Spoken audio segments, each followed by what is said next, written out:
जय शिवराय मित्रांनो, आणखीन एक आपला पपी चालला इंदापूर बारामतीसाठी. एकदम खतरनाक जम्बो साईज मधला पूर्ण हेवी क्वालिटी मधला लॅबचा मेल पपी आज चालला इंदापूर साठी.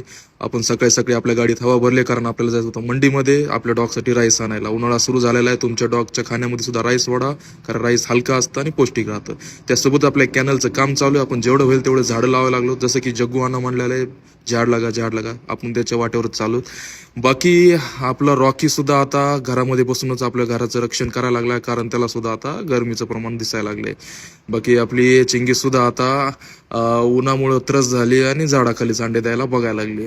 बाकी आपली डोराला बघा, जोपर्यंत सकाळी सकाळी एक गाडीवर राऊंड होत नाही तोपर्यंत ती काय आपल्याला सोडित नाही. राऊंड झाल्याशिवाय ती आपल्याला काय जाऊ देत नाही. त्यासोबतच आपण आता आलो हायवेला, कारण आपल्याला पपी आपला बसवायचा होता इंदापूर बारामतीसाठी. बाकी तुम्ही बघून घ्या डिटेल्स, आपण कसं पपी बसवतो, बास्केटचा व्हिडिओ, फोटो, ड्रायव्हरचा कॉन्टॅक्ट नंबर, गाडीत बसवताना गाडीचा नंबर, सगळ्या डिटेल्स आपण पाठवूनच पपी बसवतो. बाकी आपण कस्टमरला विचारू आपली सर्व्हिस त्यांना कशी वाटली, पपी त्यांना सिक्युअरली पोहोचला का. Thank you Maratha dog canal. बरं थिक सर. पप्पी मला सुरक्षित इंदापूरमध्ये पोहोचला व जसा व्हिडिओमध्ये दाखवला होता तसाच पोहोचला. धन्यवाद.